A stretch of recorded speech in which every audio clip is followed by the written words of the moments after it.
जय जगन्नाथ फ्रेंड्स पुणी एक नुआ नियुक्ति सूचना वीडियो आपको स्वागत करुच्ची।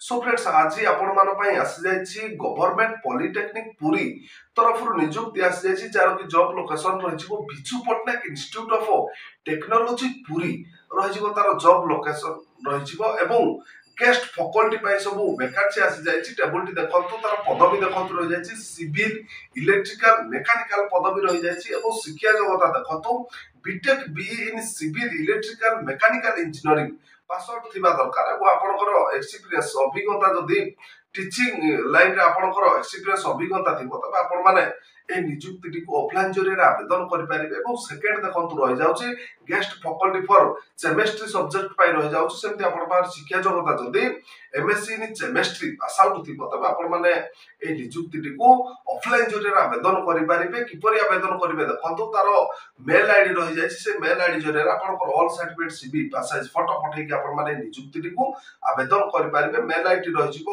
गवर्नमेंट पॉलिटेक्निक पुरी @readymail.com ए मेल आईडी जरिए आपनकर ऑल सर्टिफिकेट सीवी पास साइज फोटो पठै के आवेदन करि परिबे।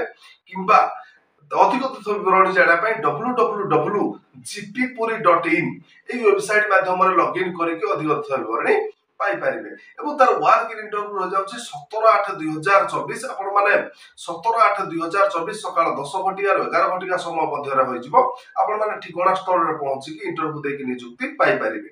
सो फ्रेंड्स देखिनियंतु ठिकाना रही जिवो 8 मोटो पीओ रही जिवो चंपामानिक भाया रही जिवो ब्रह्मगिरी डिस्ट्रिक्ट रही जिवो पुरी एवं पिन कोड रही जिवो 752011 ए ठिकाना स्थल रे पहुंची कि आपण माने सकाळ 10 रु 11 घटिया समय मध्य रे पहुंची कि इंटरव्यू देकी नियुक्ति पाई परिबे। कि अधिक तथ्य विवरण जाना पे तार जोगाजोग नंबर रही जाछि देखंतु 6752 35988 ए नंबर रे कॉल करी कि आपण माने अधिक तथ्य विवरण जानि परिबे।